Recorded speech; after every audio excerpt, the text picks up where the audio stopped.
प्यारे विद्यार्थियों, प्यार भरी सत श्री अकाल। मैं नरेश शर्मा, साइंस मास्टर, सरकारी सीनियर सैकेंडरी स्कूल कुलार, जिला फाजिलका तो हाँ। ਅੱਜ ਅਸੀਂ ਇੱਕ ਬਹੁਤ ਹੀ ਇੰਪੋਰਟੈਂਟ ਟੌਪਿਕ ਡਿਸਕਸ ਕਰਨ ਜਾ ਰਹੇ ਹਾਂ। 10ਵੀਂ ਜਮਾਤ ਦਾ ਟੌਪਿਕ ਹੈ, ਤੁਹਾਡੇ ਚੈਪਟਰ ਹੈ ਕਾਰਬਨ ਅਤੇ ਉਸਦੇ ਯੌਗਿਕ। ਇਹ ਕਾਰਬਨ ਐਂਡ ਇਟਸ ਕੰਪਾਊਂਡ ਦਾ ਇੱਕ ਬਹੁਤ ਹੀ important topic, soap and detergent, ਕਿ ਸਾਬਣ ਅਤੇ ਮੈਲ ਨਿਵਾਰਕ। ਅੱਜ ਆਪਾਂ ਇਸ ਤੇ ਗੱਲਬਾਤ ਕਰਨ ਜਾ ਰਹੇ ਹਾਂ। ਸੋ ਆਓ ਸ਼ੁਰੂ ਕਰਦੇ ਹਾਂ ਆਪਾਂ ਅੱਜ ਦਾ ਜਿਹੜਾ ਇਹ ਟੌਪਿਕ, ਸੋਪ ਐਂਡ ਡਿਟਰਜੈਂਟ, यानी कि साबण ਅਤੇ मैल निवारक। प्यारे विद्यार्थियों, ਤੁਸੀਂ ਨੋਟ ਕੀਤਾ ਹੋਣਾ, ਜਦੋਂ ਆਪਾਂ ਸਵੇਰੇ ਤਿਆਰ ਹੋ ਕੇ ਕਿਤੇ ਬਾਹਰ ਜਾਂਦੇ ਆ, ਸਵੇਰੇ ਜਦੋਂ ਨਹਾਉਂਦੇ ਆ, ਨਹਾ ਕੇ ਜਦੋਂ ਆਪਾਂ ਕੱਪੜੇ ਪਾਉਂਦੇ ਆ, ਤਾਂ ਤੁਸੀਂ ਦੇਖਿਆ ਹੋਣਾ ਆਪਣੇ ਕੱਪੜੇ ਬਿਲਕੁਲ ਸਾਫ਼ ਸੁਥਰੇ ਹੁੰਦੇ ਹਨ, ਬਿਲਕੁਲ ਚਮਕਦਾਰ ਹੁੰਦੇ ਹਨ, ਸਾਫ਼ ਸੁਥਰੇ ਹੁੰਦੇ ਹਨ। ਪਰੰਤੂ ਜਿਵੇਂ ਜਿਵੇਂ ਸਮਾਂ ਬੀਤਦਾ ਹੈ, ਸਵੇਰ ਤੋਂ ਲੈ ਕੇ ਸ਼ਾਮ ਤੱਕ, ਜਦੋਂ ਆਪਾਂ ਪਹੁੰਚਦੇ ਹਾਂ ਸ਼ਾਮ ਤੱਕ, ਤਾਂ ਤੁਸੀਂ ਵੇਖਿਆ ਹੋਣਾ ਆਪਾਂ ਬਹੁਤ ਸਾਰੀ ਕਿਰਿਆਵਾਂ ਅਜਿਹੀਆਂ ਕਰਦੀਆਂ ਹਨ, ਜਿਵੇਂ ਕਿ ਖੇਲਣਾ, ਖਾਣਾ ਖਾਣਾ, ਜਾਂ ਜਿਵੇਂ ਅੱਜ ਕੱਲ੍ਹ ਦਾ ਜਿਹੜਾ ਮੌਸਮ ਹੈ ਗਰਮੀ ਦੇ ਵਿੱਚ ਤੁਸੀਂ ਵੇਖਿਆ ਹੋਣਾ ਕਿ ਸ਼ਾਮ ਹੁੰਦੇ ਹੁੰਦੇ ਜਿਹੜੇ ਆਪਣੇ ਕੱਪੜੇ ਨੇ, ਉਹ ਕੱਪੜੇ ਕੀ ਹੋ ਜਾਂਦੇ ਨੇ, ਮੈਲੇ ਹੋ ਜਾਂਦੇ ਹਨ। ਹੁਣ ਪ੍ਰਸ਼ਨ ਇਹ ਪੈਦਾ ਹੁੰਦਾ ਹੈ ਕਿ ਕੱਪੜੇ ਮੈਲੇ ਕਿਉਂ ਹੁੰਦੇ ਹਨ, ਔਰ ਕੱਪੜੇ ਜਦੋਂ ਮੈਲੇ ਹੋ ਜਾਂਦੇ ਹਨ ਤਾਂ ਉਹ ਸਾਫ਼ ਕਿਵੇਂ ਹੁੰਦੇ ਹਨ, ਉਹਨਾਂ ਨੂੰ ਧੋਣ ਤੋਂ ਬਾਅਦ ਉਹ ਸਾਫ਼ ਕਿਵੇਂ ਹੋ ਜਾਂਦੇ ਹਨ, ਕਿਉਂ ਹੋ ਜਾਂਦੇ ਹਨ। ਇਹ ਸਾਰੇ ਸਵਾਲਾਂ ਦੇ ਜਵਾਬ ਆਪਾਂ ਅੱਜ ਇਸ ਲੈਕਚਰ ਵਿੱਚ ਦੇਣ ਦੀ ਕੋਸ਼ਿਸ਼ ਕਰਾਂਗੇ। ਤਾਂ ਜਦੋਂ ਕੱਪੜੇ ਆਪਣੇ ਮੈਲੇ ਹੋ ਜਾਂਦੇ ਹਨ ਤਾਂ ਉਹਨਾਂ ਕੱਪੜਿਆਂ ਨੂੰ ਸਾਫ਼ ਕਰਨ ਲਈ ਆਪਾਂ ਕਿਸ ਚੀਜ਼ ਦੀ ਵਰਤੋਂ ਕਰਦੇ ਹਾਂ? ਪਿਆਰੇ ਵਿਦਿਆਰਥੀਓ, ਤੁਸੀਂ ਬਿਲਕੁਲ ਸਹੀ ਜਵਾਬ ਦਿੱਤਾ ਹੈ, ਅਸੀਂ ਇਸਤੇਮਾਲ ਕਰਦੇ ਹਾਂ ਸਾਬਣ ਦੀ। ਸੋ ਸਾਬਣ ਦਾ ਆਪਾਂ ਇਸਤੇਮਾਲ ਕਰਦੇ ਹਾਂ ਆਪਣੇ ਕੱਪੜਿਆਂ ਨੂੰ ਸਾਫ਼ ਕਰਨ ਵਾਸਤੇ। ਹੁਣ ਆਪਣੇ ਮਨ ਦੇ ਵਿੱਚ ਇਹ ਪ੍ਰਸ਼ਨ ਆਉਣਾ ਬਹੁਤ ਜ਼ਰੂਰੀ ਹੈ ਕਿ ਸਾਬਣ ਦਰਅਸਲ ਵਿੱਚ ਹੁੰਦੇ ਕੀ ਹਨ, ਸਾਬਣ ਕੀ ਚੀਜ਼ ਹੈ, ਕਿਸ ਦੀ ਬਣੀ ਹੈ, ਔਰ ਸਾਬਣ ਜੋ ਹੈ ਉਹ ਆਪਣੇ ਕੱਪੜਿਆਂ ਨੂੰ ਸਾਫ਼ ਕਿਵੇਂ ਕਰ ਦਿੰਦੀ ਹੈ। ਜੋ ਕੱਪੜੇ ਆਪਣੇ ਦਿਨ ਭਰ ਆਪਣਾ ਖੇਡਦੇ ਹਾਂ, ਖਾਂਦੇ ਪੀਂਦੇ ਹਾਂ, ਉਸ ਨਾਲ ਜਦੋਂ ਆਪਣੇ ਕੱਪੜੇ ਮੈਲੇ ਹੋ ਜਾਂਦੇ ਹਨ ਸ਼ਾਮ ਨੂੰ, ਤਾਂ ਉਸ ਕੱਪੜੇ ਨੂੰ ਸਾਬਣ ਜੋ ਹੈ ਉਹ ਸਾਫ਼ ਕਿਵੇਂ ਕਰ ਦਿੰਦੀ ਹੈ। ਆਪਾਂ ਇਹਨਾਂ ਸਵਾਲਾਂ ਦੇ ਜਿਹੜੇ ਆਨਸਰ ਨੇ ਉਹ ਆਪਾਂ ਲੱਭਣ ਦੀ ਕੋਸ਼ਿਸ਼ ਕਰਾਂਗੇ। ਤਾਂ ਪਿਆਰੇ ਵਿਦਿਆਰਥੀਓ, ਸਭ ਤੋਂ ਪਹਿਲਾਂ ਆਓ ਆਪਾਂ ਵੇਖ ਲਈਏ ਕਿ ਸਾਬਣ ਦਰਅਸਲ ਵਿੱਚ ਸਾਬਣ ਕੀ ਹੁੰਦੇ ਹਨ। What are soaps? ਸੋਪਸ ਦਰਅਸਲ ਦੇ ਵਿੱਚ ਹੈ ਕੀ? ਤਾਂ ਦਰਅਸਲ ਵਿੱਚ ਸਾਬਣ ਕੀ ਹੈ? ਸਾਬਣ ਦੇ ਜੋ ਅਣੂ ਨੇ, ਸਾਬਣ ਦੇ ਜੋ ਮੋਲੀਕਿਊਲਸ ਨੇ, ਉਹ ਲੰਬੀਆਂ ਲੜੀਆਂ ਵਾਲੇ ਕਾਰਬੋਕਸਿਲਿਕ ਤੇਜ਼ਾਬ ਦੇ ਸੋਡੀਅਮ ਜਾਂ ਪੋਟਾਸ਼ੀਅਮ ਲੂਣ ਹੁੰਦੇ ਹਨ। ਸੋ ਮੈਂ ਸਧਾਰਨ ਭਾਸ਼ਾ ਵਿੱਚ ਸਮਝਾਵਾਂ ਤਾਂ ਇਹ ਇੱਕ ਤਰ੍ਹਾਂ ਦਾ ਇੱਕ ਰਸਾਇਣ ਹੈ ਜਿਸ ਦੇ ਵਿੱਚ ਇੱਕ ਆਪਣੇ ਕੋਲੇ ਕਾਰਬੋਕਸਿਲਿਕ ਜਿਹੜਾ ਤੇਜ਼ਾਬ ਹੁੰਦੇ ਹਨ, ਤੇ ਨਾਲ ਸੋਡੀਅਮ ਅਤੇ ਪੋਟਾਸ਼ੀਅਮ ਲੂਣ। ਮਤਲਬ ਸਾਬਣ ਦੇ ਅਣੂ ਜੋ ਨੇ ਉਹ ਲੰਬੀਆਂ ਲੜੀਆਂ ਵਾਲੇ, ਕਾਰਬਨ ਦੀਆਂ ਲੰਬੀਆਂ ਲੜੀਆਂ ਵਾਲੇ ਤੇਜ਼ਾਬ ਦੇ, ਕਾਰਬੋਕਸਿਲਿਕ ਤੇਜ਼ਾਬ ਦੇ ਸੋਡੀਅਮ ਜਾਂ ਪੋਟਾਸ਼ੀਅਮ ਲੂਣ ਹੁੰਦੇ ਹਨ। ਤੁਹਾਨੂੰ ਇੱਕ ਡਾਇਗਰਾਮ ਦੇ ਨਾਲ ਤੁਹਾਨੂੰ ਇਸ ਚੀਜ਼ ਦੀ ਸਮਝ ਲੱਗੇਗੀ ਕਿ ਸਾਬਣ ਦੇ ਅਣੂ ਦੀ ਬਣਤਰ ਕਿਵੇਂ ਹੈ। ਉਸ ਬਣਤਰ ਤੋਂ ਆਪਾਂ ਬਹੁਤ ਕਲੀਅਰ ਕਰ ਪਾਵਾਂਗੇ, ਆਪਾਂ ਜਾਣ ਪਾਵਾਂਗੇ ਕਿ ਸਾਬਣ ਦਾ ਅਣੂ ਦਰਅਸਲ ਵਿੱਚ ਕਿਸ ਤਰ੍ਹਾਂ ਦਾ ਹੁੰਦਾ ਹੈ। ਸੋ ਤੁਸੀਂ ਆਪਣੇ ਸਕਰੀਨ ਦੇ ਉੱਤੇ ਵੇਖ ਪਾ ਰਹੇ ਹੋ, ਇੱਕ ਡਾਇਗਰਾਮ ਤੁਹਾਨੂੰ ਸਕਰੀਨ ਦੇ ਉੱਤੇ ਦਿਖਾਈ ਦੇ ਰਹੀ ਹੋਵੇਗੀ। ਇਹ ਜੋ ਡਾਇਗਰਾਮ ਹੈ, ਇਹ ਜੋ this is the structure of molecule of soaps. ਇਹ ਸਾਬਣ ਦੇ ਇੱਕ ਅਣੂ ਦਾ ਇੱਕ ਸਟਰਕਚਰ ਦਿਖਾਈ ਗਈ ਹੈ। ਸੋ ਇੱਥੇ ਤੁਸੀਂ ਵੇਖ ਸਕਦੇ ਹੋ ਕਿ ਇੱਥੇ ਆਪਣੇ ਕੋਲੇ ਤੁਸੀਂ ਵੇਖ ਸਕਦੇ ਹੋ ਕਿ ਇਹ ਜਿਹੜਾ ਪਾਰਟ ਹੈ ਆਪਣੇ ਕੋਲੇ, ਇਸੇ ਦੋ ਪਾਰਟ ਹਨ। ਥੱਲੇ ਇੱਕ ਪਿਕਚਰ ਹੋਰ ਤੁਹਾਨੂੰ ਦਿਖਾਈ ਦੇ ਰਹੀ ਹੈ। ਜਿਹੜਾ ਇਹ ਵਾਲਾ ਪਾਰਟ ਹੈ ਆਪਣੇ ਕੋਲੇ, ਇਹ ਵਾਲਾ ਜੋ ਹਿੱਸਾ ਹੈ ਸਾਬਣ ਦੇ ਮੋਲੀਕਿਊਲ ਦਾ, ਅਣੂ ਦਾ, ਇਹ ਕਾਰਬਨ ਲੜੀ ਹੈ। ਔਰ ਜੋ ਦੂਸਰਾ ਹਿੱਸਾ ਤੁਸੀਂ ਵੇਖ ਪਾ ਰਹੇ ਹੋ, ਬਲੂ ਕਲਰ ਦਾ ਇਹ ਵਾਲਾ ਹਿੱਸਾ, ਔਰ ਉੱਪਰ ਜਿਹੜਾ ਯੈਲੋ ਕਲਰ ਦਾ ਹਿੱਸਾ ਹੈ, ਇਹ ਹਿੱਸਾ ਇਹ ਆਇਨੀ ਭਾਗ ਹੈ। ਸੋ ਕਹਿਣ ਦਾ ਭਾਵ ਸਾਬਣ ਦੇ ਅਣੂ ਦੇ ਵਿੱਚ ਦੋ ਹਿੱਸੇ ਹੁੰਦੇ ਹਨ, ਦੋ ਪਾਰਟ ਹੁੰਦੇ ਹਨ। ਉਹ ਪਾਰਟ ਕਿਹੜੇ ਨੇ? ਪਹਿਲਾ ਪਾਰਟ ਕਿਹੜਾ ਹੈਗਾ, ਪਹਿਲਾ ਹਿੱਸਾ ਕਿਹੜਾ ਹੈ ਸਾਬਣ ਦੇ ਅਣੂ ਦਾ? ਕਾਰਬਨ ਲੜੀ। ਔਰ ਦੂਸਰਾ ਜੋ ਹਿੱਸਾ ਹੈ ਉਹ ਕੀ ਹੈ ਆਪਣੇ ਕੋਲੇ? ਉਸ ਨੂੰ ਅਸੀਂ ਆਇਨੀ ਭਾਗ ਕਹਿੰਦੇ ਹਾਂ। ਸੋ ਸਾਬਣ ਦੇ ਅਣੂ ਦੇ ਬੇਸਿਕਲੀ ਦੋ ਭਾਗ ਹੁੰਦੇ ਹਨ, ਦੋ ਪਾਰਟ ਹੁੰਦੇ ਹਨ। ਸੋ ਆਪਾਂ ਇਸ ਨੂੰ ਥੋੜਾ ਜਿਹਾ ਹੋਰ ਡਿਟੇਲ ਵਿੱਚ ਜਾਣਨ ਦੀ ਕੋਸ਼ਿਸ਼ ਕਰਦੇ ਹਾਂ। ਸੋ ਇੱਕ ਡਾਇਗਰਾਮ ਤੁਸੀਂ ਸਕਰੀਨ ਦੇ ਉੱਤੇ ਵੇਖ ਪਾ ਰਹੇ ਹੋ। ਇੱਥੇ ਵੀ ਉਹੀ ਦੋ ਪਾਰਟ ਸਾਬਣ ਦੇ ਦਿਖਾਏ ਗਏ ਹਨ। ਸੋ ਇਸ ਵਿੱਚ ਇੱਕ ਪਾਰਟ ਜਿਹੜਾ ਹੈ, ਜਿਹੜਾ ਕਾਰਬਨ ਲੜੀ ਵਾਲਾ ਜੋ ਪਾਰਟ ਹੈ, ਉਸਨੂੰ ਅਸੀਂ ਜਲ ਵਿਰੋਧੀ ਭਾਗ ਕਹਿੰਦੇ ਆ, ਯਾਨੀ ਕਿ ਹਾਈਡਰੋਫੋਬਿਕ ਐਂਡ। ਪਿਆਰੇ ਵਿਦਿਆਰਥੀਓ, ਤੁਸੀਂ ਵੇਖਿਆ ਹੋਣਾ, ਤੁਸੀਂ ਸੁਣਿਆ ਹੋਣਾ ਕਿ ਆਪਾਂ ਇੱਕ ਵਰਡ ਯੂਜ਼ ਕਰਦੇ ਹਾਂ ਆਮ ਤੌਰ ਤੇ, ਫੋਬੀਆ। ਕਹਿੰਦੇ ਨਾ ਮੈਨੂੰ ਫੋਬੀਆ ਹੈ ਇਸ ਚੀਜ਼ ਦਾ, ਕਿਸੇ ਨੂੰ ਉਚਾਈ ਦਾ ਫੋਬੀਆ। ਫੋਬੀਆ ਦਾ ਮਤਲਬ ਡਰ। ਜੋ ਹਿੱਸਾ ਪਾਣੀ ਤੋਂ ਡਰਦਾ ਹੈ ਜਾਂ ਪਾਣੀ ਤੋਂ ਦੂਰ ਜਾਂਦਾ ਹੈ, ਪਾਣੀ ਦਾ ਵਿਰੋਧ ਕਰਦਾ ਹੈ, ਉਸ ਨੂੰ ਅਸੀਂ ਹਾਈਡਰੋ ਮੀਨਸ ਪਾਣੀ, ਫੋਬਿਕ ਮਤਲਬ ਵਿਰੋਧੀ, ਦੂਰ ਜਾਣਾ। ਸੋ ਹਾਈਡਰੋਫੋਬਿਕ ਐਂਡ, ਸਾਬਣ ਦੇ ਅਣੂ ਦਾ ਜਿਹੜਾ ਇਹ ਵਾਲਾ ਹਿੱਸਾ ਹੈ, ਇਹ ਪਾਣੀ ਤੋਂ ਦੂਰ ਜਾਂਦਾ ਹੈ, ਇਸ ਨੂੰ ਜਲ ਵਿਰੋਧੀ ਭਾਗ ਕਹਿੰਦੇ ਆ, ਹਾਈਡਰੋਫੋਬਿਕ ਇਹ ਇਸ ਦਾ ਐਂਡ ਹੁੰਦਾ ਹੈ। ਜਦ ਕਿ ਜੋ ਦੂਸਰਾ ਹਿੱਸਾ ਹੈ, ਜਿਹੜਾ ਕਿ ਆਪਣਾ ਆਇਨੀ ਹਿੱਸਾ ਸੀਗਾ, ਉਹ ਜਿਹੜਾ ਹੁੰਦਾ ਹੈ ਉਹ ਹਾਈਡਰੋਫਿਲਿਕ ਐਂਡ ਹੁੰਦਾ ਹੈ, ਜਲ ਸਨੇਹੀ ਭਾਗ ਹੁੰਦਾ ਹੈ, ਯਾਨੀ ਕਿ ਇਹ ਜਲ ਵੱਲ ਕੀ ਹੁੰਦਾ ਹੈ, ਅਟਰੈਕਟ ਹੁੰਦਾ ਹੈ। ਸੋ ਕਹਿਣ ਦਾ ਭਾਵ ਇਹ ਹੈ, ਸਾਬਣ ਦਾ ਜੋ ਅਣੂ ਹੈ, ਸਾਬਣ ਦਾ ਜੋ ਮੋਲੀਕਿਊਲ ਹੈ, ਉਸ ਦੇ ਬੇਸਿਕਲੀ ਦੋ ਹਿੱਸੇ ਹੁੰਦੇ ਹਨ, ਦੋ ਭਾਗ ਹੁੰਦੇ ਹਨ। ਇੱਕ ਭਾਗ ਜਿਹੜਾ ਹੁੰਦਾ ਹੈ ਉਹ ਜਲ ਵਿਰੋਧੀ ਭਾਗ ਹੁੰਦਾ ਹੈ, ਯਾਨੀ ਕਿ ਹਾਈਡਰੋਫੋਬਿਕ ਐਂਡ ਹੁੰਦਾ ਹੈ, ਔਰ ਦੂਸਰਾ ਹਿੱਸਾ ਜਿਹੜਾ ਹੁੰਦਾ ਹੈ ਉਹ ਹੁੰਦਾ ਹੈ ਹਾਈਡਰੋਫਿਲਿਕ, ਯਾਨੀ ਕਿ ਜਲ ਸਨੇਹੀ ਭਾਗ ਹੁੰਦਾ ਹੈ। तो दो पार्ट ਦੇ ਵਿੱਚ ਆਪਾਂ ਇਸ ਨੂੰ ਸਮਝ ਸਕਦੇ ਹਾਂ, ਸਾਬਣ ਦੇ ਜਲ ਸਨੇਹੀ ਅਤੇ ਜਲ ਵਿਰੋਧੀ ਭਾਗ ਆਪਣੇ ਇਹ ਹੁੰਦੇ ਨੇ। ਹੁਣ ਆਪਾਂ ਅੱਗੇ ਵਧਦੇ ਹਾਂ। ਇੱਕ ਬੜਾ ਇੰਪੋਰਟੈਂਟ ਪੇਪਰ ਦੇ ਵਿੱਚ ਪ੍ਰਸ਼ਨ ਆਉਂਦਾ ਹੈ, ਤੁਹਾਡੇ ਸਿਲੇਬਸ ਦਾ ਇੱਕ ਬੜਾ ਇੰਪੋਰਟੈਂਟ ਪ੍ਰਸ਼ਨ ਹੈ ਕਿ ਮਿਸਲ ਕੀ ਹੁੰਦਾ ਹੈ। ਇਹ ਆਪਾਂ ਜਾਣਨ ਦੀ ਕੋਸ਼ਿਸ਼ ਕਰਦੇ ਹਾਂ। ਪਹਿਲਾਂ ਆਪਾਂ ਸਮਝ ਲਈਏ, ਉਸ ਤੋਂ ਬਾਅਦ ਆਪਾਂ ਡਾਇਗਰਾਮ ਤੋਂ ਸਮਝਣ ਦੀ ਕੋਸ਼ਿਸ਼ ਕਰਾਂਗੇ। ਜਦੋਂ ਸਾਬਣ ਪਾਣੀ ਦੀ ਸਤਹ ਤੇ ਹੁੰਦਾ ਹੈ ਤਾਂ ਇਸ ਦੇ ਅਣੂ ਆਪਣੇ ਆਪ ਨੂੰ ਇਸ ਤਰ੍ਹਾਂ ਸਥਾਪਿਤ ਕਰ ਲੈਂਦੇ ਹਨ ਕਿ ਇਹਨਾਂ ਦਾ ਆਇਨੀ ਸਿਰਾ ਪਾਣੀ ਦੇ ਅੰਦਰ ਹੁੰਦਾ ਹੈ, ਜਦੋਂ ਕਿ ਹਾਈਡਰੋਕਾਰਬਨ ਪੂੰਛ ਕੀ ਦੂਸਰਾ ਸਿਰਾ ਪਾਣੀ ਦੇ ਬਾਹਰ ਹੁੰਦਾ ਹੈ। ਪਾਣੀ ਦੇ ਅੰਦਰ ਇਹਨਾਂ ਅਣੂਆਂ ਦੀ ਇੱਕ ਵਿਸ਼ੇਸ਼ ਅਵਸਥਾ ਹੁੰਦੀ ਹੈ ਜਿਸ ਨਾਲ ਇਹਨਾਂ ਦਾ ਹਾਈਡਰੋਕਾਰਬਨ ਸਿਰਾ ਪਾਣੀ ਤੋਂ ਬਾਹਰ ਰਹਿੰਦਾ ਹੈ। ਅਜਿਹਾ ਅਣੂਆਂ ਦਾ ਗੁੱਛਾ ਬਣਨ ਕਰਕੇ ਹੁੰਦਾ ਹੈ ਜਿਸ ਵਿੱਚ ਜਲ ਵਿਰੋਧੀ ਪੂੰਛ ਗੁੱਛੇ ਦੇ ਆਂਤਰਿਕ ਇਨਕੇ ਅੰਦਰਲੇ ਹਿੱਸੇ ਵਿੱਚ ਹੁੰਦੀ ਹੈ, ਜਦੋਂ ਕਿ ਆਇਨੀ ਸਿਰਾ ਗੁੱਛੇ ਦੀ ਸਤਹ ਤੇ ਹੁੰਦਾ ਹੈ। ਇਸ ਰਚਨਾ ਨੂੰ ਕੀ ਕਿਹਾ ਜਾਂਦਾ ਹੈ? ਇਸ ਰਚਨਾ ਨੂੰ ਮਿਸਲ ਕਿਹਾ ਜਾਂਦਾ ਹੈ। ਸੋ ਮਿਸਲ ਕੀ ਹੁੰਦਾ ਹੈ? ਦਰਅਸਲ ਵਿੱਚ ਜਦੋਂ ਆਪਾਂ ਸਾਬਣ ਨੂੰ ਪਾਣੀ ਦੇ ਵਿੱਚ ਘੋਲਦੇ ਹਾਂ ਜਾਂ ਸਾਬਣ ਜਦੋਂ ਪਾਣੀ ਦੇ ਵਿੱਚ ਜਦੋਂ ਸਾਬਣ ਦੇ ਅਣੂ ਪਾਣੀ ਦੇ ਵਿੱਚ ਜਾਂਦੇ ਹਨ ਤਾਂ ਉਹ ਆਪਣੇ ਆਪ ਨੂੰ ਇਸ ਤਰ੍ਹਾਂ ਸਥਾਪਿਤ ਕਰ ਲੈਂਦੇ ਹਨ, ਜੋ ਉਸਦੇ ਅਣੂ ਹੁੰਦੇ ਹਨ ਸਾਬਣ ਦੇ, ਕਿ ਇਹਨਾਂ ਦਾ ਇੱਕ ਹਿੱਸਾ ਜਿਹੜਾ ਆਇਨੀ ਹਿੱਸਾ ਹੈ ਉਹਦਾ ਪਾਣੀ ਦੇ ਅੰਦਰ ਹੁੰਦਾ ਹੈ, ਜਦਕਿ ਹਾਈਡਰੋਕਾਰਬਨ ਜਿਹੜਾ ਹਿੱਸਾ ਹੁੰਦਾ ਉਹ ਪਾਣੀ ਤੋਂ ਬਾਹਰ ਹੁੰਦਾ ਹੈ। ਔਰ ਇਹ ਆਪਣੇ ਆਪ ਨੂੰ, ਇਹ ਜਿਹੜੇ ਅਣੂ ਨੇ ਸਾਰੇ, ਇਹ ਆਪਣੇ ਆਪ ਨੂੰ ਇਸ ਤਰ੍ਹਾਂ ਸਥਾਪਿਤ ਕਰ ਲੈਂਦੇ ਹਨ ਕਿ ਇਹ ਇੱਕ ਗੁੱਛਾ ਬਣ ਜਾਂਦਾ ਹੈ। ਇਸ ਗੁੱਛੇ ਨੂੰ ਕੀ ਕਿਹਾ ਜਾਂਦਾ ਹੈ? ਇਸ ਰਚਨਾ ਨੂੰ ਕੀ ਕਿਹਾ ਜਾਂਦਾ ਹੈ? ਇਸ ਨੂੰ ਮਿਸਲ ਕਿਹਾ ਜਾਂਦਾ ਹੈ। ਇਹ ਬਹੁਤ ਇੰਪੋਰਟੈਂਟ ਚੀਜ਼ ਹੈਗੀ ਹੈ ਮਿਸਲ, ਕਿ ਮਿਸਲ ਜਿਹੜਾ ਇਹ ਗੁੱਛਾ ਬਣਿਆ, ਜਿਹੜਾ ਅਣੂਆਂ ਦੀ ਜਿਹੜੀ ਸੰਰਚਨਾ ਅਣੂਆਂ ਨੇ ਆਪਣੇ ਆਪ ਨੂੰ ਸਥਾਪਿਤ ਕੀਤਾ, ਉਸ ਨੂੰ ਕੀ ਕਿਹਾ ਜਾਂਦਾ ਹੈ? ਉਸ ਨੂੰ ਮਿਸਲ ਕਿਹਾ ਜਾਂਦਾ ਹੈ।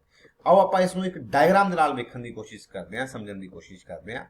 ਕਿ ਤੁਸੀਂ ਵੇਖ ਸਕਦੇ ਹੋ ਇੱਥੇ, ਤੁਸੀਂ ਵੇਖ ਸਕਦੇ ਹੋ ਇੱਥੇ ਆਪਣੇ ਕੋਲੇ ਬਹੁਤ ਸਾਰੇ ਜਿਹੜੇ ਨੇ ਅਣੂ ਨੇ, ਕਾਫੀ ਸਾਰੇ ਅਣੂ ਵਿਖਾਏ ਗਏ ਨੇ ਸਾਬਣ ਦੇ, ਔਰ ਜੋ ਵਿੱਚ ਹੈ ਸੈਂਟਰ ਦੇ ਵਿੱਚ ਉਹ ਕੀ ਆਇਲ ਹੈ।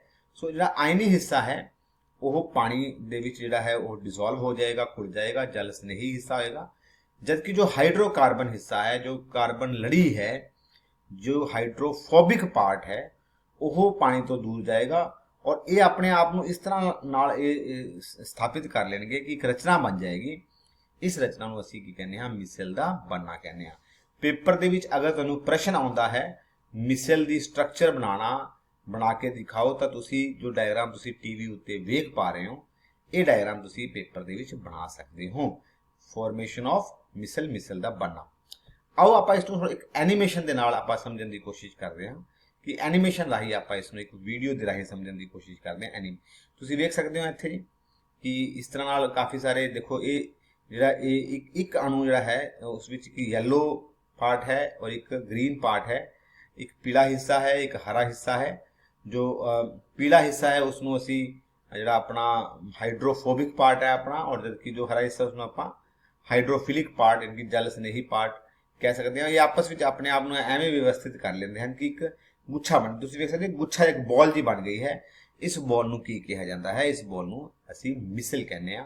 मिसल ये बहुत इंपॉर्टेंट चीज़ होंदी है क्योंकि जो आपां ਕਲੀਨਜ਼ਿੰਗ ਐਕਸ਼ਨ ਆਫ ਸੋਪ ਵੇਖਾਂਗੇ, ਜਦੋਂ ਆਪਾਂ ਸਾਬਣ ਦੀ ਸਫਾਈ ਕਰਨ ਦੀ ਵਿਧੀ ਵੇਖਾਂਗੇ ਤਾਂ ਉੱਥੇ ਇਹ ਚੀਜ਼ ਬਹੁਤ ਹੀ ਜ਼ਿਆਦਾ ਇੰਪੋਰਟੈਂਟ ਕੰਮ ਆਉਣ ਵਾਲੀ ਹੈ।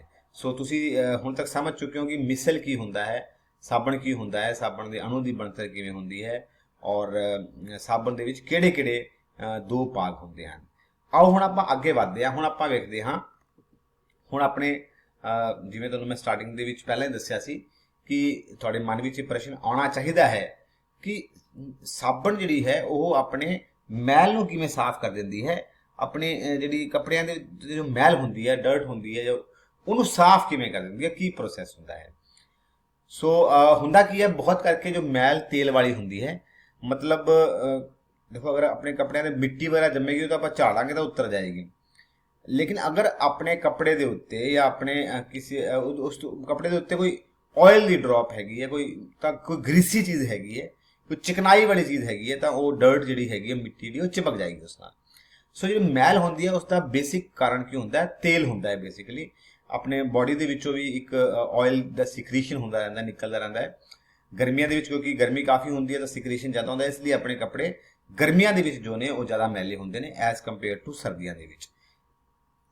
ਔਰ ਆਪਾਂ ਜਾਣਦੇ ਹਾਂ ਕਿ ਤੇਲ ਜੋ ਹੈ ਪਾਣੀ ਵਿੱਚ ਅਘੁਲਣਸ਼ੀਲ ਹੁੰਦਾ ਹੈ, ਔਰ ਸਾਬਣ ਦਾ ਜੋ ਆਇਨੀ ਭਾਗ ਹੁੰਦਾ ਹੈ ਉਹ ਪਾਣੀ ਵਿੱਚ ਘੁਲ ਜਾਂਦਾ ਹੈ। ਜਦੋਂ ਸਾਬਣ ਨੂੰ ਆਪਾਂ ਪਾਣੀ ਵਿੱਚ ਮਿਲਾ ਕੇ ਕੱਪੜੇ ਦੇ ਨਾਲ ਉਸਨੂੰ ਜਦੋਂ ਕੱਪੜੇ ਨੂੰ ਸਾਬਣ ਵਾਲੇ ਪਾਣੀ ਵਿੱਚ ਪਾਵਾਂਗੇ ਤਾਂ ਕੀ ਹੋਏਗਾ ਕਿ ਜੋ ਆਇਨੀ ਭਾਗ ਹੈ ਉਹ ਪਾਣੀ ਵਿੱਚ ਘੁਲ ਜਾਏਗਾ, ਜਦਕਿ ਜੋ ਕਾਰਬਨ ਲੜੀ ਵਾਲਾ ਹੈ ਉਹ ਹਿੱਸਾ ਤੇਲ ਵਿੱਚ। ਦੇਖੋ ਹੈ ਨਾ ਇੰਟਰਸਟਿੰਗ ਚੀਜ਼, ਜਿਹੜਾ ਆਇਨੀ ਹਿੱਸਾ ਹੈ ਉਹਦਾ ਪਾਣੀ 'ਚ ਘੁਲ ਜਾਏਗਾ, ਔਰ ਜੋ ਆਪਣਾ ਹਾਈਡਰੋਫੋबिक ਪਾਰਟ ਸੀਗਾ ਉਹ ਕਿਹਦੇ ਨਾਲ ਅਟੈਚ ਹੋ ਜਾਏਗਾ, ਉਹ ਤੇਲ ਨਾਲ ਅਟੈਚ ਹੋ ਜਾਏਗਾ, ਤੇਲ ਨਾਲ ਘੁਲ ਜਾਏਗਾ।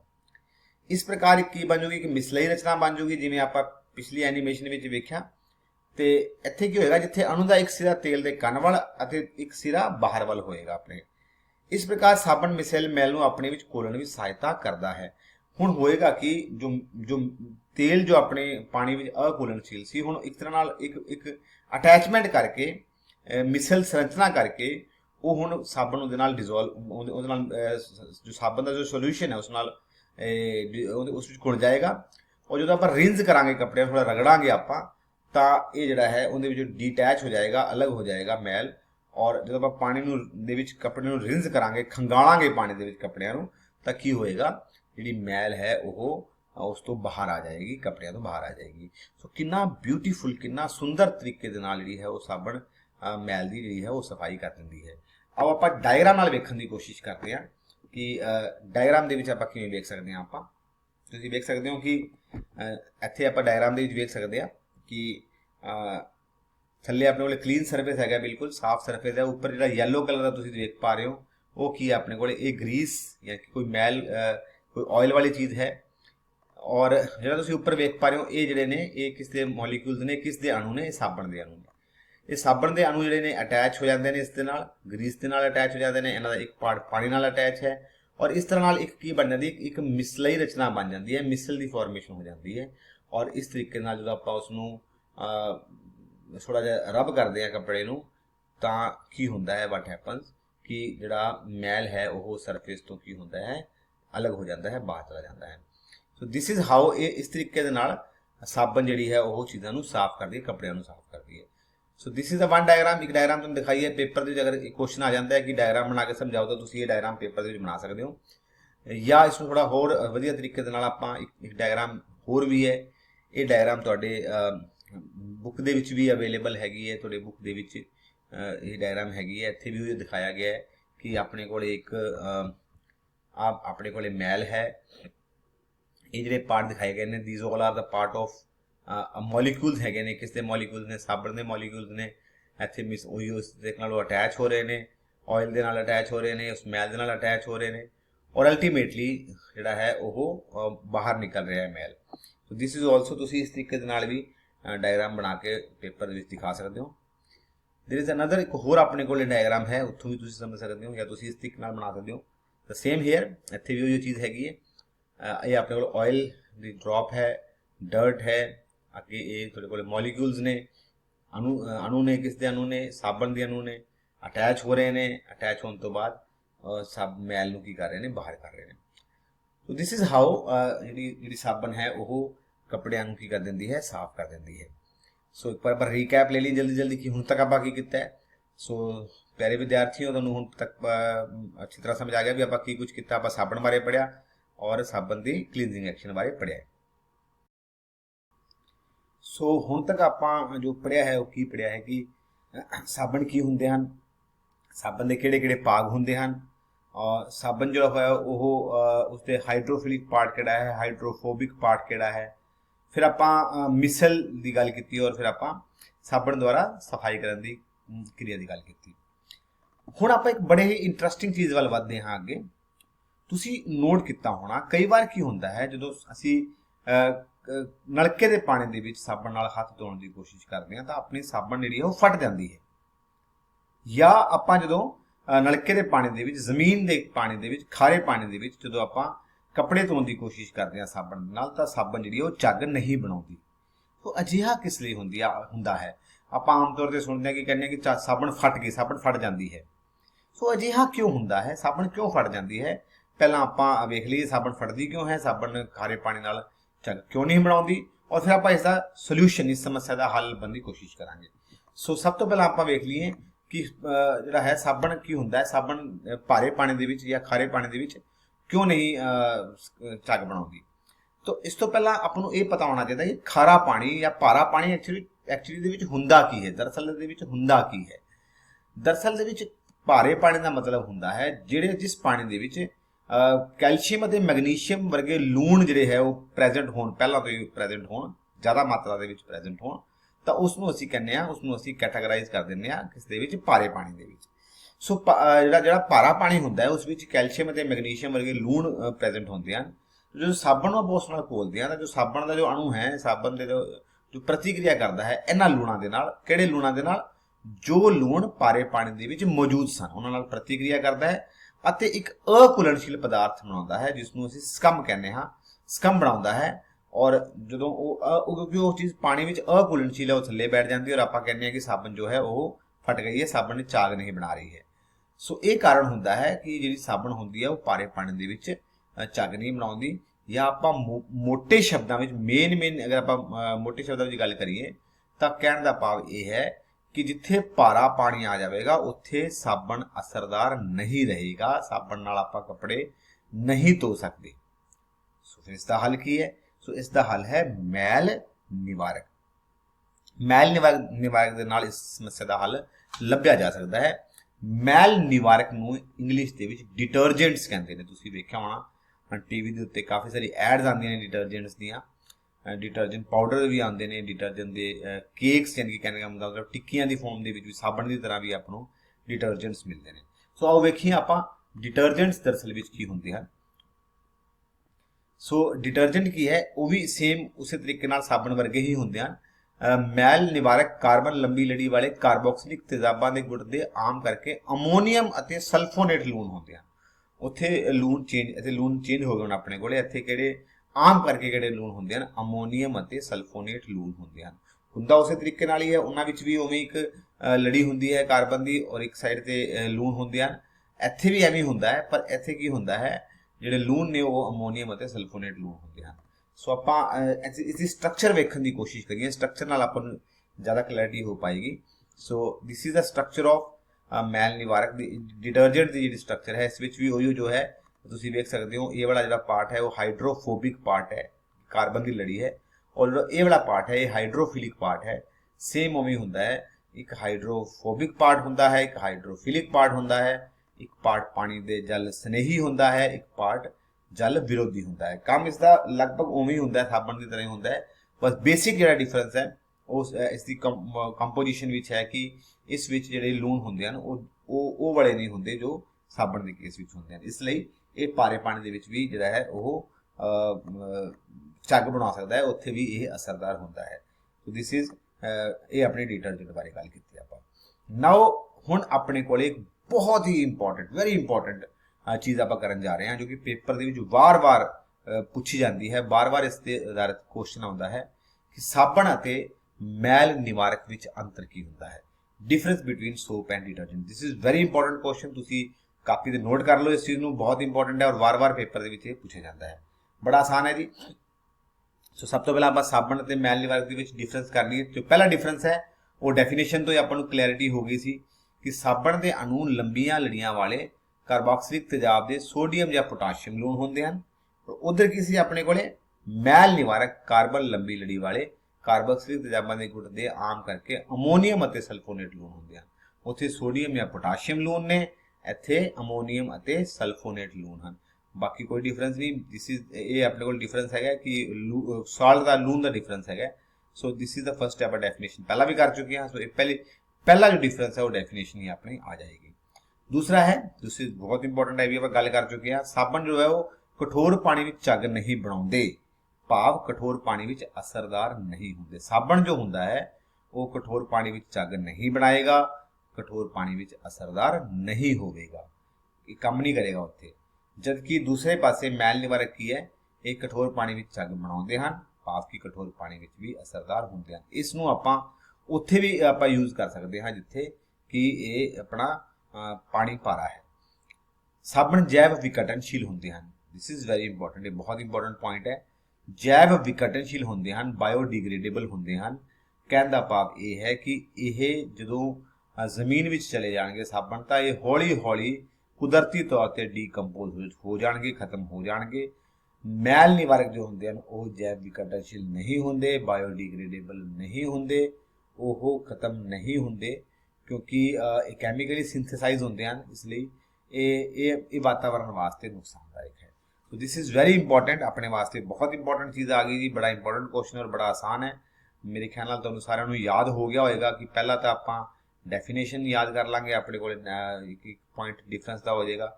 ਦੂਸਰਾ ਪੁਆਇੰਟ ਜਿਹੜਾ ਹੈ ਉਹ ਸਾਬਣ ਜਿਹੜਾ ਝੱਗ ਨਹੀਂ ਬਣਾਉਂਦੇ ਕਠੋਰ ਪਾਣੀ ਵਿੱਚ, ਔਰ ਜੋ ਮੈਲ ਨਿਵਾਰਕ ਹੈ ਉਹ ਝੱਗ ਬਣਾਉਂਦੇ ਹਨ। और तीसरा पॉइंट जो है वो जैव साबन जो होंगे वो जैव विघटनशील होते हैं, जबकि मैल निवारक होते हैं वो जैव विघटनशील नहीं होते। सो एक डिफरेंस है, बहुत इंपॉर्टेंट डिफरेंस है जी। सो हम आप कुछ प्रश्न डिस्कस कर सकते हैं, आप we can discuss some questions based on the जो आप डिस्कशंस कीतियां ने हुण तक। तो पहला क्वेश्चन है कि तुसी मैल निवारक दी वरतों करके दस सकते हो कि पानी कठोर है या नहीं। तो this is homework for you, तुहाडे वास्ते एक घर का काम है। तुसी पता लगाना है कि की तुसी मैल निवारक की वरतों, तुहाडे कोल डिटर्जेंट है अवेलेबल, उस नाल तुसी ये पता कर सकते हो कि पानी कठोर है या नहीं। तुसी आई होप तुसी इसका आंसर बड़ी आसानी नाल दे दोगे, क्योंकि आपां डिस्कशन आप पिछे कर चुके हैं कि डिस्कशन से पता चल जाएगा अपन तुहानूं, अगर तुसी लैक्चर नूं ध्यान नाल सुनिया होवेगा तां। सैकेंड है जी, साबन द्वारा सफाई करने की विधि की व्याख्या करो। ये भी आपां कर चुके हैं। ਤੁਹਾਨੂੰ ਸਟਰਕਚਰ ਬਣਾ ਕੇ ਦਿਖਾਈ ਸੀ, ਸਟਰਕਚਰ ਤੁਹਾਨੂੰ ਤੁਸੀਂ ਦੇਖ ਚੁੱਕੇ ਹੋ ਟੀਵੀ ਦੇ ਉੱਤੇ। ਸੋ ਆਪਾਂ ਸਾਬਣ ਕਿਵੇਂ, ਸਾਬਣ ਜੋ ਹੈ ਉਹ ਕਿਸ ਤਰੀਕੇ ਦੇ ਨਾਲ ਸਾਫ਼ ਕਰਦਾ ਹੈ ਕੱਪੜਿਆਂ ਨੂੰ, ਉਸ ਦੀ ਸਫਾਈ ਕਰਨ ਦੀ ਵਿਧੀ ਨੂੰ ਆਪਾਂ ਈਜ਼ੀਲੀ ਐਕਸਪਲੇਨ ਕਰ ਸਕਦੇ ਹਾਂ with the help of diagram. ਇਹ ਵੀ ਬੜਾ ਇੰਪੋਰਟੈਂਟ ਕੁਐਸਚਨ ਪੇਪਰ ਵਿੱਚ ਪੁੱਛਿਆ ਜਾਂਦਾ ਹੈ। And the next question is, ਜਦੋਂ ਕਠੋਰ ਪਾਣੀ ਨੂੰ ਸਾਬਣ ਨਾਲ ਮਿਲਾਇਆ ਜਾਂਦਾ ਹੈ ਤਾਂ ਅਵਖੇਪ ਦੇ ਬਣਨ ਦੀ ਵਿਆਖਿਆ ਕਰੋ। ਕਿ ਕਿਉਂ ਬਣ ਜਾਂਦਾ ਹੈ ਜੀ ਉਹ, ਸਕਮ ਕਿਉਂ ਬਣ ਜਾਂਦਾ ਹੈ, ਕੀ ਕਾਰਨ ਹੁੰਦਾ ਹੈ, क्यों बनता है, वो भी तुसी जो है ये भी आप पिछले डिस्कस कर चुके हैं। तुसी ये भी आप इजीली इसका आंसर दे सकते हो। दीज आर 3 क्वेश्चन तुसी थोड़े सिलेबस के क्वेश्चन ने तुसी कर सकते हो। इस तो अलावा एक बड़ा इंटरेस्टिंग क्वेश्चन मैं होर तुहाडे नाल डिस्कस करना चाहना, थोड़ा जिहा आउट ऑफ बॉक्स गल करांगे आपां, आम लाइफ दे विच डेली लाइफ दे आधारित गल करांगे आपां। तुसी नोट कीता होना, जदों तुहाडे कपड़ियां दे उत्ते सब्जी डुल जाती है, आई रिपीट, जो तुहाडे कपड़ियां दे उपर सब्जी डुल जाती है तो तुहाडे माता जी या जो भी तुहाडे घर विच कपड़े धोंदे हन वो कदे भी साबण दे नाल जिहड़ा है उसनूं साफ नहीं करते। इसका की कारण हो सकता है? ये बड़ा इंटरेस्टिंग क्वेश्चन है, थोड़ा जिहा आउट ऑफ बॉक्स है, अपने आम लाइफ के आधारित है। देखो साइंस अपने आस पास ही हुंदी है, इस वास्ते कोई लैबोरेटरी दे विच जाण दी, लैब दे विच जाण दी जरूरत नहीं हुंदी। तुहाडी मदर जिहड़े ने, तुहाडी माता जी जो कपड़े धोंदे ने वो भी या घर में जो भी कपड़े धोंदा है वो भी साइंस नूं यूज़ करता है। वो कदे भी वो व्यक्ति कदे भी जो है वो उस दाग नूं, जो दाग सब्जी करन लगा है उसनूं साबण नाल नहीं धोएगा। इसका आंसर मैं तुहानूं दस देना कि जो सब्जी हुंदी है, सब्जी विच आम तौर पर आपां भारती लोग हल्दी का प्रयोग करते हैं, और आपां जाणदे हां हल्दी एक सूचक है। तुसीं पहलां कर चुके हो, थोड़ी जूनियर क्लासिस दे विच कर चुके हो। हल्दी एक सूचक है। ਜਦੋਂ ਆਪਾਂ ਸਾਬਣ ਨੂੰ ਉਸ ਨਾਲ ਟੱਚ ਕਰਵਾਵਾਂਗੇ, ਸਾਬਣ ਜਦੋਂ ਰਿਐਕਟ ਕਰੇਗਾ, ਕਿਉਂਕਿ ਸਾਬਣ ਇੱਕ ਖਾਰ ਹੈ, ਬੇਸ ਹੈ, और ਆਪਾਂ ਨੂੰ ਪਤਾ ਹੈ कि जो उसका कलर है इंडिकेटर है, क्योंकि हल्दी की इंडिकेटर है। सो जो तुसीं साबण उस हल्दी दे नाल अटैच करोगे, रब करोगे, ਤਾਂ ਅਲਟੀਮੇਟਲੀ ਉਸਦਾ ਕਲਰ ਜੋ ਹੈ ਉਹ ਰੈੱਡ ਹੋ ਜਾਏਗਾ। ਇਸ ਲਈ ਜਿਹੜਾ ਦਾਗ ਸਾਫ਼ ਨਹੀਂ ਹੋਏਗਾ ਬਲਕਿ ਹੋਰ ਵੀ ਜਿਹੜਾ ਹੈ ਉਹ ਖਰਾਬ ਹੋ ਜਾਏਗਾ। ਸੋ ਇਸ ਲਈ ਆਪਾਂ ਅਜਿਹੇ ਸਥਿਤੀ ਦੇ ਵਿੱਚ ਸਾਬਣ ਦਾ ਇਸਤੇਮਾਲ ਨਹੀਂ ਕਰਦੇ। ਸੋ ਦਿਸ ਇਜ਼ ਵੈਰੀ ਇੰਪੋਰਟੈਂਟ, ਬੜਾ ਇੰਟਰਸਟਿੰਗ ਹੈ। ਸੋ ਆਪਾਂ ਜਲਦੀ ਇਸ ਤੋਂ ਪਹਿਲਾਂ ਕਿ ਕਲਾਸ ਨੂੰ ਖਤਮ ਕਰੀਏ ਆਪਾਂ ਇੱਕ ਰੀਕੈਪ ਲੈ ਲੈਂਦੇ ਹਾਂ ਜਲਦੀ ਕਿ ਦ ਫਸਟ ਇਜ਼, ਸਭ ਤੋਂ ਪਹਿਲਾਂ ਆਪਾਂ ਸਾਬਣ ਬਾਰੇ ਗੱਲ ਕੀਤੀ ਜੀ, ਸਾਬਣ ਕੀ ਹੁੰਦੇ ਹਨ, ਸਾਬਣ ਦੀ ਡੈਫੀਨੇਸ਼ਨ ਬਾਰੇ ਗੱਲ ਕੀਤੀ, ਔਰ ਉਸ ਤੋਂ ਬਾਅਦ ਆਪਾਂ ਗੱਲ ਕੀਤੀ ਕਿ ਸਾਬਣ ਦੇ ਪਾਰਟ ਕਿਹੜੇ ਕਿਹੜੇ ਹੁੰਦੇ ਨੇ। ਮਿਸਲ ਬਾਰੇ ਆਪਾਂ ਗੱਲ ਕੀਤੀ ਕਿ ਮਿਸਲ ਦੀ ਸੰਰਚਨਾ ਕਿਵੇਂ ਬਣਦੀ ਹੈ। ਫਿਰ ਆਪਾਂ ਸਫਾਈ ਕਰਨ ਦੀ ਵਿਧੀ ਜੋ ਹੈ, ਸਫਾਈ ਕਰਨ ਜੋ ਸਾਬਣ ਦੀ ਜੋ ਪ੍ਰਕਿਰਿਆ ਹੈ, ਜੋ ਸਫਾਈ ਕਿਵੇਂ ਕਰਦਾ ਹੈ ਸਾਬਣ, ਉਸ ਬਾਰੇ ਗੱਲਬਾਤ ਕੀਤੀ। ਫਿਰ ਆਪਾਂ ਇਹ ਵੀ ਵੇਖਿਆ ਕਿ ਸਾਬਣ ਜੋ ਹੈ ਉਹ ਕਠੋਰ ਪਾਣੀ ਦੇ ਨਾਲ ਝੱਗ ਕਿਉਂ ਨਹੀਂ ਬਣਾਉਂਦੀ। ਔਰ ਫਿਰ ਆਪਾਂ ਉਸ ਤੋਂ ਬਾਅਦ ਇਹ ਚੈੱਕ ਕਰਨ ਦੀ ਕੋਸ਼ਿਸ਼ ਕੀਤੀ ਕਿ ਮੈਲ ਨਿਵਾਰਕ ਕੀ ਹੁੰਦੇ ਹਨ, ਮੈਲ ਨਿਵਾਰਕ ਦੀ ਸਟਰਕਚਰ ਵੇਖੀ, ਔਰ ਬਹੁਤ ਇੰਪੋਰਟੈਂਟ ਕੁਐਸਚਨ ਆਪਾਂ ਡਿਸਕਸ ਕੀਤਾ ਕਿ ਸਾਬਣ ਅਤੇ ਮੈਲ ਨਿਵਾਰਕ ਦੇ ਵਿੱਚ ਡਿਫਰੈਂਸ ਕੀ ਹੁੰਦਾ ਹੈ, ਅੰਤਰ ਕੀ ਹੁੰਦਾ ਹੈ। 3 ਪ੍ਰਸ਼ਨ ਤੁਹਾਨੂੰ ਦਿੱਤੇ ਗਏ ਨੇ, ਤੁਹਾਡੀ ਸਕਰੀਨ ਦੇ ਉੱਤੇ ਆ ਰਹੇ ਨੇ। ਤਿੰਨੋਂ ਪ੍ਰਸ਼ਨ ਜਿਹੜੇ ਤੁਸੀਂ ਨੇ ਉਹ ਆਪਣੇ ਟੀਚਰ ਨਾਲ ਡਿਸਕਸ ਕਰੋ, ਬੁੱਕਸ ਦੇ ਵਿੱਚ ਲੱਭਣ ਦੀ ਕੋਸ਼ਿਸ਼ ਕਰੋ, ਆਪਣੇ ਮੋਬਾਈਲ ਤੋਂ ਇੰਟਰਨੈਟ ਤੋਂ ਲੱਭਣ ਦੀ ਕੋਸ਼ਿਸ਼ ਕਰੋ, ਔਰ ਇਹਨਾਂ ਤਿੰਨਾਂ ਆਨਸਰਸ ਨੂੰ ਆਪਣੀ ਕਾਪੀ ਦੇ ਵਿੱਚ ਨੋਟ ਕਰ ਲਓ। ਮੈਂ ਉਮੀਦ ਕਰਦਾ, ਮੈਨੂੰ ਪੂਰਾ ਵਿਸ਼ਵਾਸ ਹੈ ਕਿ ਤੁਹਾਨੂੰ ਅੱਜ ਦਾ ਟੌਪਿਕ ਬੜੀ ਅੱਛੀ ਤਰ੍ਹਾਂ ਨਾਲ ਸਮਝ ਆ ਗਿਆ ਹੋਏਗਾ, ਔਰ ਤੁਸੀਂ ਇਸ ਤੇ ਆਧਾਰਿਤ ਕੋਈ ਵੀ ਜਿਹੜਾ ਪ੍ਰਸ਼ਨ ਦਾ ਜਵਾਬ ਪੇਪਰ ਦੇ ਵਿੱਚ ਐਗਜ਼ਾਮ ਦੇ ਵਿੱਚ ਦੇ ਸਕਦੇ ਹੋ। ਸੋ ਆਪਾਂ ਫਿਰ ਮਿਲਾਂਗੇ ਇਸ ਤੋਂ ਬਾਅਦ, ਤਦ ਤੱਕ ਦੇ ਲਈ ਸਾਨੂੰ ਇਜਾਜ਼ਤ ਦਿਓ, ਔਰ stay safe and stay healthy. Thank you.